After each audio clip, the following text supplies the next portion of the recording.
Thank you for joining us for another episode of In the Pursuit of. This season's pursuit is Blackness and the exploration of Black identity across the globe. Today, we have the amazing fortune of having Tabitha St. Bernard Jacobs joining us. Tabitha is one of the women who spearheaded the organization of the Women's March on Washington on January 21st, 2017, helping organize the largest demonstration in response to an election in U.S. history. She currently serves as the Deputy Executive Director of Program at Women's March. She's the co founder of Youth Empower, the youth arm of Women's March.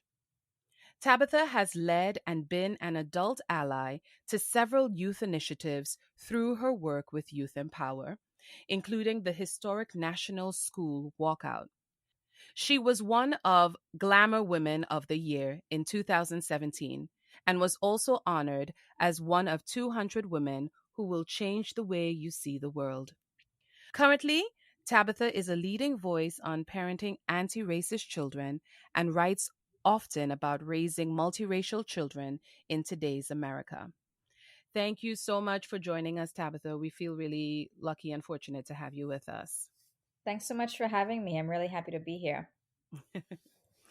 So, Tabitha, that was quite a mouthful, and it seems you have been doing a lot of really amazing work in so many different areas. And so we're happy to just have you, chat with us. We wanted to just start with you just telling us a little bit about who you are, what you identify as, and as you know, we're exploring the idea of blackness and black identity across the globe because we're really looking into the idea that although we may have the like one identity of a black identity, we want to explore a lot of the nuances around that.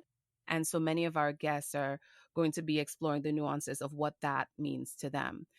In your case, as you're telling us about who you are, who you identify as, can you also tell us what does blackness mean to you? What does that word mean to you? And were you aware of this distinction of blackness when you were growing up? Well, I grew up in Trinidad, which is a really tiny island in the Caribbean, and my mom is of East Indian descent, and my dad is black, and we there's an identity in Trinidad called Dougla, which I've since learned can actually be an offensive term, but just to be honest, that's how I grew up. That was my identity, a mix of both cultures. And uh, I sort of came into my own as a Black woman when I came to this country when I was 19 years old and really started examining what Blackness meant to me in this country where there are different implications. It's a country that's very much built upon white supremacy and where whiteness is almost the air we breathe and is seen as the norm in so many different industries and cultures and so forth. So I started sort of deeply examining what blackness meant to me as a woman when I came to this country. And then when my son was born in 2014, I kind of had a reckoning within myself of what it means to be a black woman. My son, he's half Jewish, half black. And when he was born, I mean, he still is like this. His skin is very light skin and in some spaces, he can pass as white. And this was sort of a really difficult experience for me to go through when he was born. It was kind of very jarring because people often would take me for the babysitter. We lived in New York City at the time, and we would take the train, and people would treat me like I wasn't even his mother. And it took a while for me when he was a baby to really come into my own and really own that my blackness is defined by what I want it to be, not necessarily what this American society defines it to be. And that I could raise a child who identifies as Black and who has skin as light as his own. So that was really a reckoning moment for me, and that sort of spurred me into starting to write about what it means to raise multiracial children in this country. So now I still identify as half black, half Indian. And our home is Jewish. We're raising the kids Jewish. My partner's Jewish. But I know that there's a lot of traditions in the Jewish culture that have become a part of my life. We celebrate all the holidays, we cook a lot of the food. We're very close to my partner's side of the family. So I'm sort of Jewish aligned, if that is a phrase. I think I just made that up.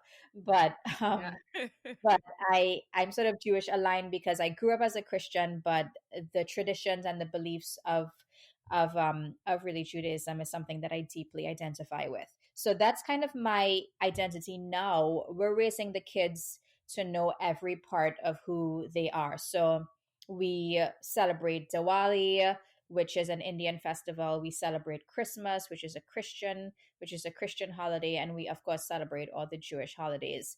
So it's really important to my partner and I that we raise the kids knowing very deeply every part of their identity and really educating them around what that means and how they should show up in this world as multiracial children who are really honestly living with a lot of privilege right now because of the color of their skin. And that's something that's also been super difficult for me because I have a certain identity that I feel like I've always wanted to sort of share with my kids, and having to realize that the way that they're going to show up in this world is going to be very different from how I move within this world. So I know you asked, what does blackness mean to me? For me, blackness is really a state of being. It defines my perspective in life, and I'm really honored to be Black. I think it's a truly beautiful existence in spite of everything, in spite of the country I live in spite of all that we see around us. I think Black people are so gifted and are just filled with so much essence and beauty, and we have so much to offer to this world. And the way that we've been able to push past all these different obstacles that this world, this country has put forth to block us from being our true selves, to from really actualizing. And we've been able to push past all of that and still achieve so much and be such incredible examples of power. I think that just speaks to the beauty of Blackness. So I'm pretty honored to be Black. Living in this country, I've sort of the identity of being African American. I know that in certain spaces that's who I am, but the way that I show up in this country specifically, I identify more as a Trinidadian American. But I know that in certain spaces, I mean, this country so much loves to put people in like neat little boxes and make assumptions based on those boxes. So I know that in certain spaces, I'm assumed to be African American. And with that comes a whole lot of other things. So. Absolutely. You made so many good points there. And we've spoken one of our previous podcasts about that, the idea that there is definitely a transition that happens when you've moved from outside of the US to inside of the US. There's almost a sort of demand for you to step into your box and very neatly assume all of the contents therein. So there are a couple of questions I want to ask just that are coming out from what you said. The first is that I would love to know, when was the first time that you recognized in your move from Trinidad to America? When was the first time that you recognized that you were in a very different space from where you grew up, and you were in a space that caused you to take this trajectory? Like, what moment did you realize, I need to be an activist. I need to be in a space where I'm empowering people in this new land? Like, at what point did that happen for you? I mean, I think that I've always been an organizer, and the word activist always gives me pause because it's sort of been it's been commodified, it's been misused, it's become something that's so mainstream. And I think that the when you look at activists sort of in history and the struggles that they've had to deal with the label, it sort of doesn't sit right to me to look at where it's at right now. I mean, a good example of it is the Kendall Jenner Pepsi commercial. You know that when Pepsi is doing an ad about being an activist, you know that we're like not on the right track. Yes. Um, so I sort of identify more as being an organizer. I think that working for Women's March, I do a lot of national digital organizing, but I started organizing actually back in high school in Trinidad. I spent the first couple of years of my high school life going to what was in dispute, what was disputably one of the best schools in the country, that really focused a lot on like celebrating Black girls and confidence and empowering women and so forth. And I just didn't have that experience. It was a really difficult time for me. Even though there were only a few white girls in the school, I felt like white supremacy still played a part, because I felt like they could sort of seamlessly exist in the school wherever they wanted. I felt like teachers treated them differently. And I felt like as a poor Black girl going to that school, I had a really difficult experience. I also had a very abusive upbringing, and that affected my grades, that affected how I showed up as a teenager in school, and it just wasn't addressed in that school. So when I had the option to shift schools, I shifted to school that had a really rough reputation, and it was a school that was closer to my home. And that's where I really started organizing. A group of students and I, we started a school newspaper. And, it was a stark difference for me in terms of seeing how students in that school perceived themselves as like not having a lot of potential, not really, being really believed in by the country, by adults. And we started really just organizing and helping people realize, helping our fellow students realize that we had so much to offer, and we were driven and we were ambitious, and we really needed to demand that everybody sort of helped us in our pursuit of excellence. So that's where my organizing really started. We started a school newspaper, we got involved with a local pageant. And then when I went to St. Francis College, you and I went to St. Francis together. So you know about this. I started the Fine Arts Society of St. Francis College, again, organizing artists to take up space and to make space in a school where there was no art program at the time. So even though my organizing really started getting into sort of public consciousness because of the Women's March, I when I think about when I started organizing, when I started really supporting people and realizing their power and stepping into their voices and demanding space, was really way back in high school. And in Trinidad, that was not something that was embraced or celebrated many times in the culture. But I've always been someone who, I've been super focused on what I know is demanded of the moment, what I know is my identity. And I really am grateful to the school that I went to the high school that I went to, when we started that organizing, making space for our voices and really listening and really celebrating the fact that students were getting involved. So, yeah, so that's when I started really organizing. And then when I came to this country, it came into the public space during Women's March. And that's when I started delving really deep into what it means to be a Black woman in a public space, the responsibility of my voice, the example I'm setting for young Black women, Black children all over the country that were looking to Women's March and really wanting to take part in the movement, but wanting to see themselves reflected in the leaders as well. Wow. As I listen to you, I think that you were very fortunate in quite a few ways in terms of being able to recognize that at such an early age, being able to have that opportunity to move from one school to another and sort of develop that organizing sensibility. Because as you spoke about growing up in Trinidad, in the Caribbean, and what's expected of you is, we have a lot of very post colonial things that we're still struggling with. And at the top of that list, I would be saying, is that notion that we really, especially as women, should sort of be seen and not heard.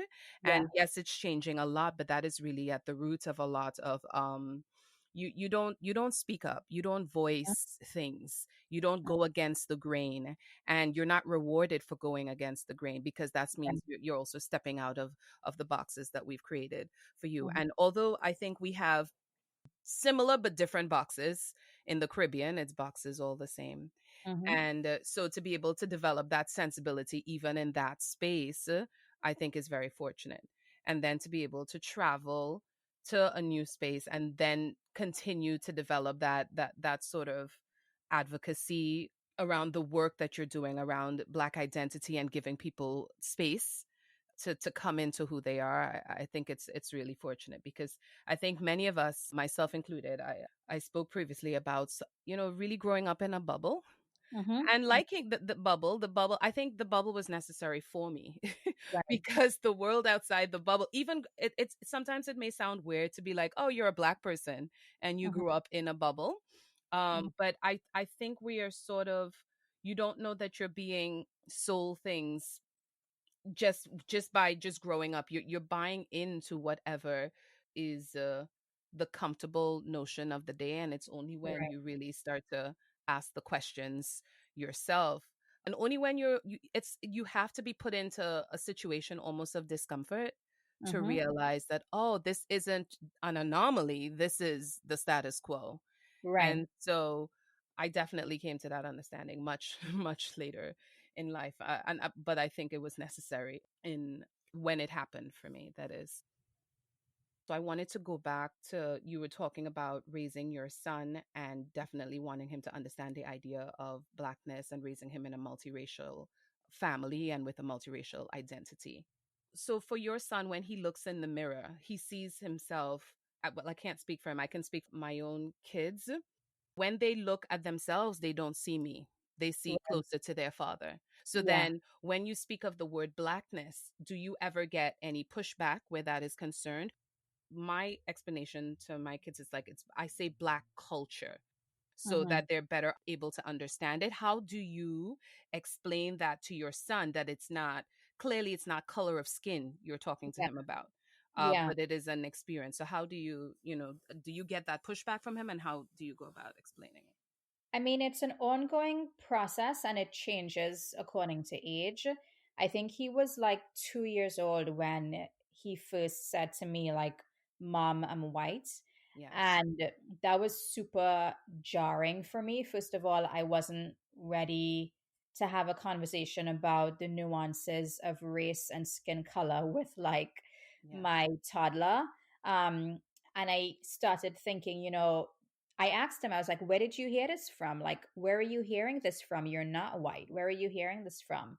And he was like, I didn't hear it from anywhere. Like, this is just, I'm white. And I had to sort of put myself through a little bit of an education around how to talk to kids about race at different ages.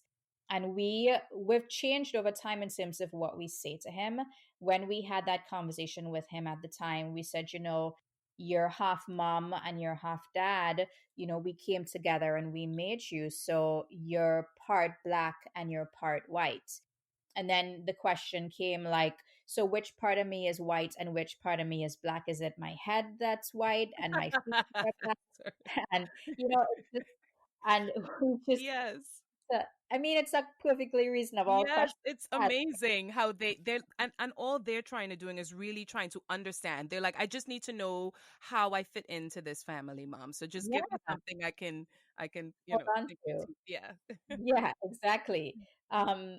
So and then we started explaining it like it's like a liquid that you mix it together and everything gets mixed together in this beautiful new existence that is you. Um, and we had to sort of, and over time the conversation has changed. He still says to us at times, he says, my skin looks more like dad's skin than your skin, and he'll talk about blackness as like, Mom, you're black. So it's an ongoing conversation for us that we have with him all the time around what it means to be multiracial. And we also try to talk to him about privilege as well, because I think even though he's 6 years old, he's reaping the benefits of whiteness in the spaces that he shows up. Maybe not during a pandemic, but like Right. when he's hanging out with his friends at the playground and in school and so forth, he definitely benefits from it. And he, even at 6 years old, he has a responsibility around how he shows up. So we have conversations with him around those things. Of course applicable to his age, but the way that we most sort of use to start those conversations and to help him sort of come to an understanding around it is through books. We really read to him a lot. We really are very intentional about the books that he has on his bookshelf, making sure that the kids that are featured have like a variety of skin tones, that they're not just white, making sure that it's not just books that actually feature black kids, that don't just focus on protesting and so forth, but also speak to Black joy and Black celebration and Black kids just existing, being themselves, being nuanced and happy and dealing with life as kids. And through my column, I also write a column called Raising Anti-Racist Kids with Romper. And through that column, I also did a gift guide at the end of last year for last Christmas, where, there's like a long list of places where people can buy Black dolls and Black toys and Black STEM items. Um, but yeah, like there's like all these toys about like science and learning, but centered around Blackness. There's like this monthly box that you can get where kids can learn about Black identity and Black history and so forth. So just putting that information out there so Black parents can sort of know that you don't always have to walk up to your kid and say, let's talk about race, let's talk about racism. There are all these different things that you can use to sort of really introduce the conversation and make it applicable to whatever age they're at. I think that when kids get to be a little older and they're experiencing race in schools in ways that they can actually articulate and they see racism around them, I think the conversations may even be a little bit more fluid because then you can be really frank with them about certain things. But at this age, there's like the balance around really teaching him about privilege and racism and race and what that means for him as a 6-year-old and for his friends who are white and his friends who are Black, but also balancing that with like keeping it applicable to his age. Right, right. Absolutely. I wanted to talk a little bit more about the column that you mentioned, raising anti-racist white kids. Yes? It's called Raising Anti-Racist Kids. Okay. We try to keep it general. Some of it is centered around speaking specifically to white parents, but Okay. some of it is also for everybody. For instance, the Okay. gift guide that was done at the end of last year was for everybody because I think Okay. a lot of parents are always looking, even myself as a Black mom, I'm like always looking for, toys and gifts that aren't centered around whiteness. So I think it's some Okay. of it is for everyone. So this is great for Black and white parents alike.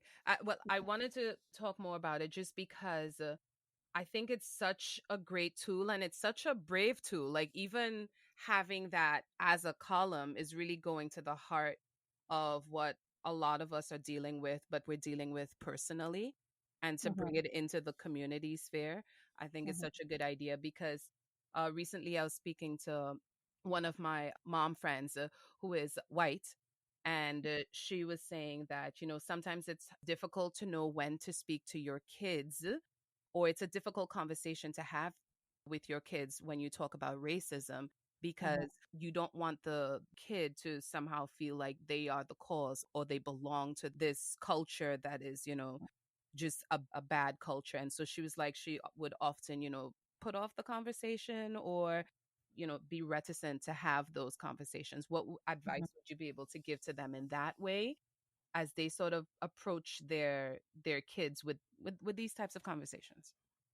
I mean, it's important for white parents to really sit with the fact that in and of itself is a privilege. The ability to choose to not have these conversations with your kids is a privilege. The ability to delay it until you find the right timing is a privilege because for a lot of Black and brown parents, it's literally a matter of safety. You literally need to have these conversations with your kids to protect them because we live in a society where Blackness is criminalized. When you look at the statistics around how Black kids are treated in schools, the numbers around Black kids who are suspended or punished in schools compared to the numbers around white kids is really stark. When you look at the messaging that Black and brown children get from society and the media and so forth, I think we're living in a really amazing time of shows like Blackish and Mixedish and so forth, and also the neighborhood shows that reflect Blackness in a positive way, in a way that is celebrated. But that hasn't always been the case, and it's certainly in the minority. The majority of media out there is centered around whiteness. So these conversations are conversations that Black and brown parents have to have with their kids all the time to prepare them for the world that's out there. And we're not even starting to even address the fact that, if you have a Black teenager who's learning how to drive, you need to very honestly have a conversation around what to do if they get pulled over by police, what they need to do to be safe, to literally save their lives. It's a matter of life and death for Black and brown parents. So I think the first thing I would say to white parents who are considering when to have these conversations is to really just sit with the fact that that in and of itself is a privilege.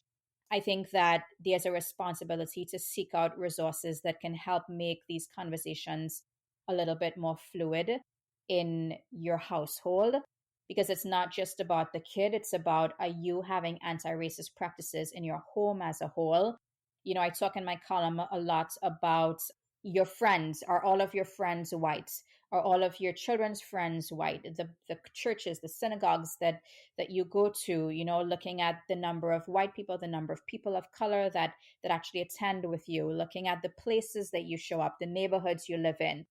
Being anti-racist is not just a conversation to have with your kids. It's a whole mindset that I think white parents have a responsibility to commit to because they live with so much privilege. So I think it's an ongoing process. White parents definitely need to commit to that learning themselves. They need to commit to those principles in their own lives so that they can have it trickle off for their kids. And I think it's also completely fine if you start having these conversations with your kids and they have really difficult questions, for you to be honest and be like, I'm learning with you. I don't know the answer to that question. Let me find out. Let me get more information. Definitely don't wait until you have all the information to start these conversations with your kids. Don't wait until you're absolutely ready, because you're never going to be ready. There's never going to be a right time. The right time is really yesterday. So that's just what I would say to white parents who are trying to have these conversations around when is the best time to really have these conversations with white kids. Absolutely. Absolutely. I think that's some good advice. I wanted to move on to your involvement in the Women's March, and just to see how has that changed your understanding of being Black in the world. How has it changed your understanding, or how has it furthered, I guess, your understanding of being Black in the world? My involvement with Women's March was around 2016, when after the 2016 election, and sort of the first my first reaction to Women's March when I first found out about it on social media was that it seemed like there were a lot of white people, white women, that were getting really upset and driven to do something, to march on Washington. And I had reached out to one of the organizers to see if I can help, because at that point in time I did notice that it was predominantly white people that were getting really incensed and really motivated to march on Washington. And as a Black woman, I knew that, when you look at history, when you look at feminism throughout time, Black women have often been left out of the conversation around feminism, around the conversation around gender justice. And I knew that that could not happen again, that there needed to be an approach to the Women's March, approach to the work that we were doing that was truly intersectional, that was truly grounded in centering and elevating the voices of Black women and other women of color. And the experience of organizing with Women's March has led me to deepen my understanding around Black feminism, to really look to leaders in this space who have been doing this for much longer, and to follow their guidance. When we look at what happened over the summer of 2020, there was an incident where there was an organization that was started called Wall of Moms, where there were white moms who were putting their bodies on the line at protests around the country.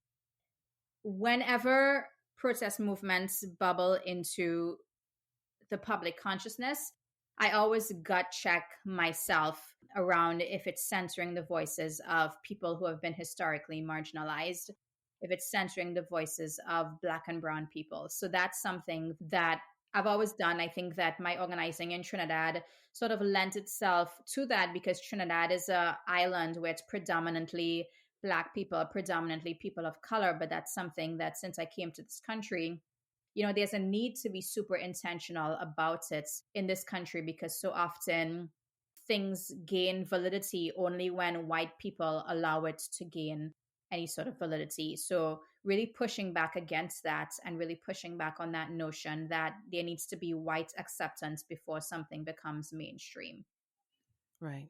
One of the final questions, or the final question, I think, for today, and a lot of what you have said so far, I think is so important. And we spoke a lot about moving the centeredness from white centeredness to Black and Brown people just because they have been historically marginalized. And I think even for the Black community, I would say that that's not usually on the forefront of their mind. I think many people believe because they're Black, they understand, but in our instance as well too, for those of us who are Black but who are not learning our history, Mm-hmm. then we are also, we sort of become,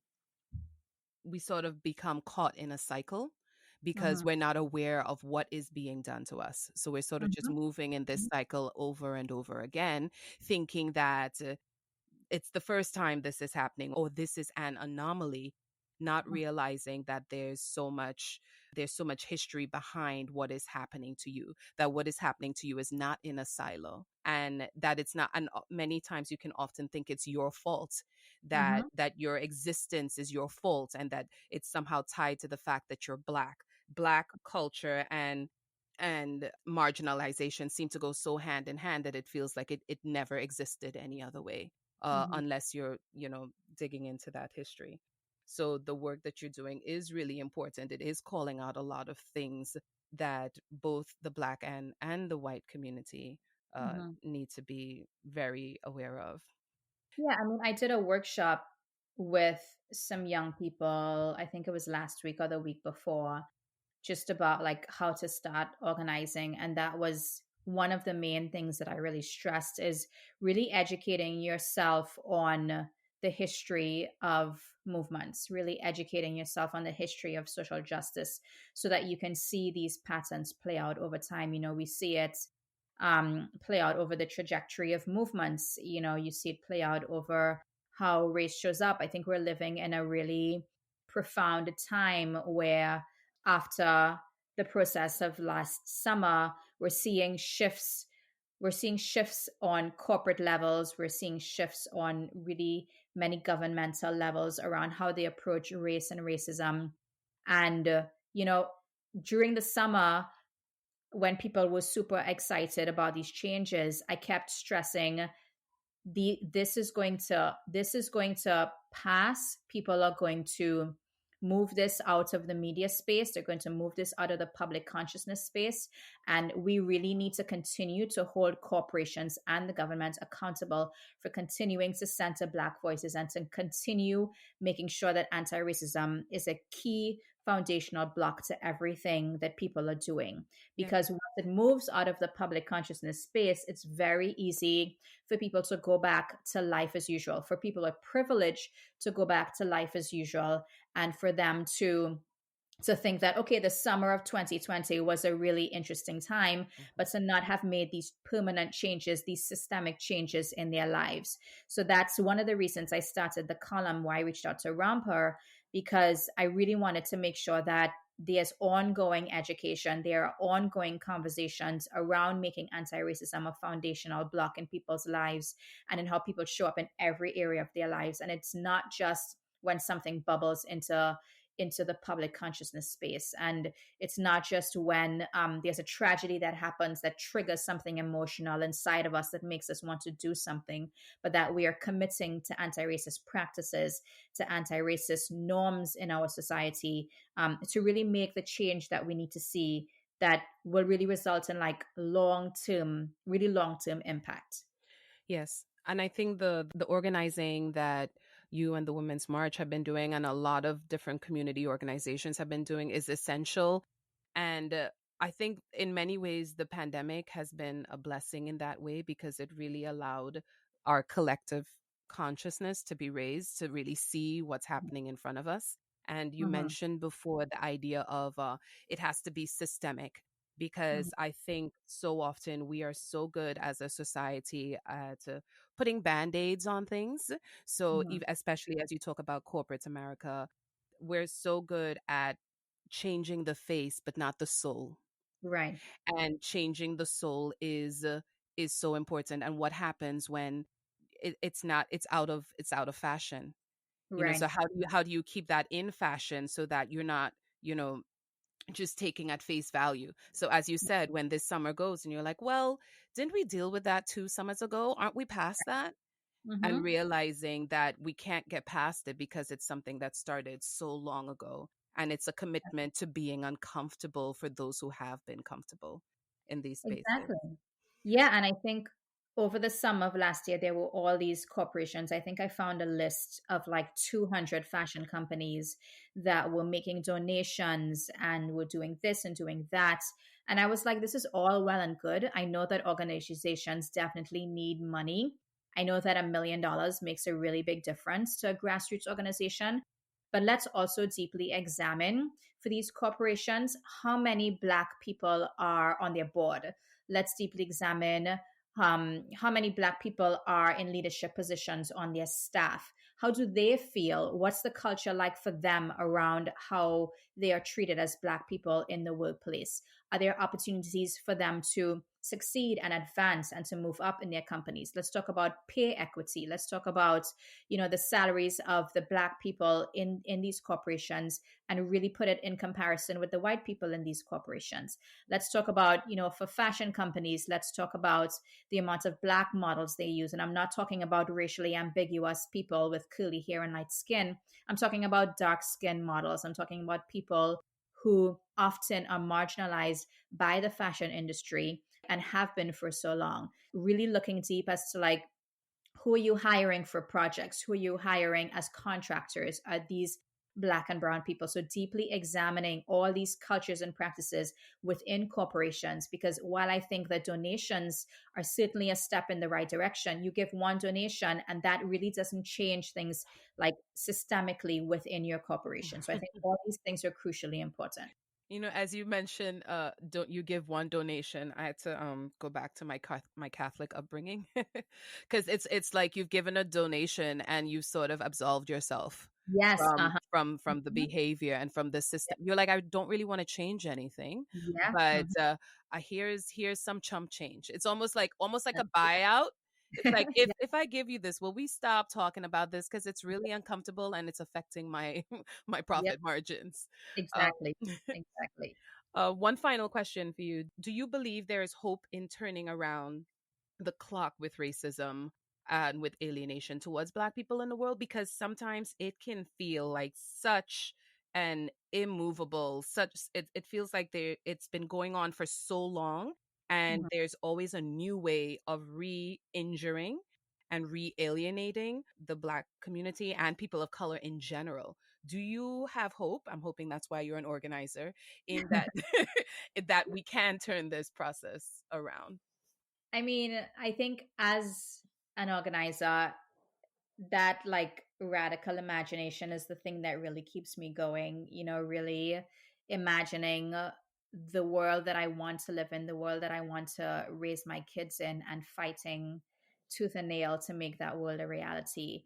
I think on a realistic level, everyone, specifically people who benefit from whiteness, have to commit to dismantling it. They have to commit to being anti racist in every area of their lives and using every little bit of privilege that they hold to force these conversations, to force these changes.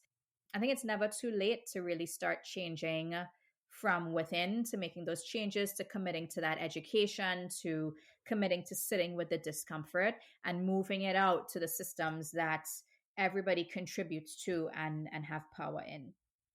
Wow. Yeah. I would like to buy into your hope for the future.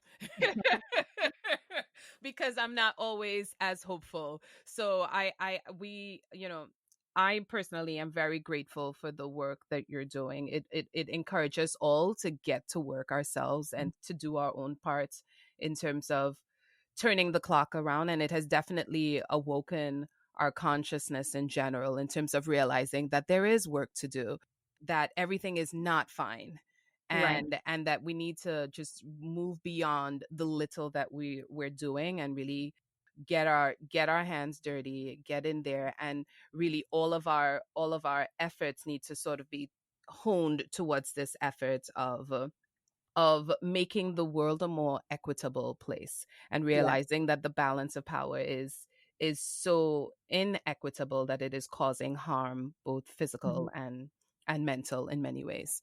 So Exactly. I wanted to thank you so much for coming on. Is there any additional last words you wanted to say, or any I wanted to make sure that people know to go straight to your article, Raising Anti-Racist Kids in Mhm. general. I know I'll be sharing that as much as I can, because I really think that is it's such a helpful tool when you don't know where to turn. I think Mhm. it's a good go-to. Are Yeah. there any other platforms you'd like to urge people to reach out to if they'd like to get more involved in just doing the work of themselves becoming more anti-racist or becoming more aware of what's happening in our society at large? Yeah, I think folks can follow the column. It comes out every 2 weeks, Raising Anti-Racist Kids on rampa.com. And I always end each article with one action that people can do within that week. And it's something that is very realistically doable. So definitely follow that if you're looking for ways to get involved. I really try very hard to provide information that is useful to people, that's able to drive people to action, that's able to not encourage people to stay in a space of shame and embarrassment about where they're at in their anti-racism journey, but to really propel people into action and into wanting to make change, to really be hopeful. Because I think that we can't let them steal our joy. We can't let them steal our positivity and the brilliance that we have inside of us, and our hope for the future that we know can be a reality. I think it's so important for us to hold on to that and to safeguard that, not just within ourselves but within our children as well. So definitely follow the column. Folks can also find me on Instagram. I yell about racism all the time. Some of it helpful, some of it not. Um, but yeah, I think that's. And if you want to get involved in organizing, workwomensmarch.com for more information. Thank you, thank you, thank you. Thank you so much for joining us today, Tabitha. It has been very educational for me, and I'm really grateful that you were able to come on and share this with all of our audience out there. And I hope that as a result of this conversation, that many people are able to, get in and start doing the work that we all know is necessary.